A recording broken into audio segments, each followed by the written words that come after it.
बिस्मिल्लाहिर्रहमानिर्रहीम। अस्सलाम वालेकुम। मैं हूं अंसर और आप देख रहे हैं मेरा यूट्यूब चैनल अरब डेमो न्यूज़।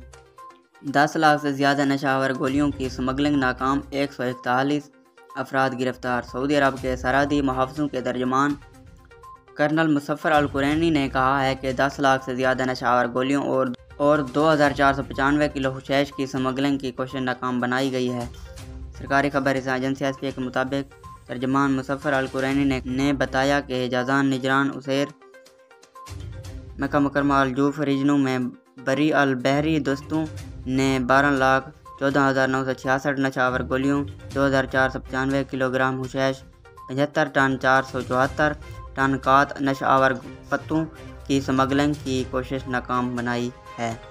सरहदी मुहाफ़िज़ों के तर्जमान ने बताया कि स्मगलिंग में मुलव्वस 141 अफराद को गिरफ्तार किया गया है। उनमें से 79 का ताल्लुक सऊदी अरब, 62 का सरहदी अमन कानून की खिलाफ वर्जी करने वालों, 32 का यमन, 25 का एथियोपिया और 2 का एरिट्रिया से, 3 का सूडान, सोमालिया और इंडिया से है। तर्जमान ने कहा है कि मुल्ज़मान को कानूनी कार्रवाई के बाद ज़ब्त शुदा मंशियात समेत मुतल्लिका इदारे के हवाले किया गया है। अगर आज की वीडियो अच्छी लगे तो मेरी वीडियो को लाइक करें, चैनल पर नए हैं तो चैनल को सब्सक्राइब करें।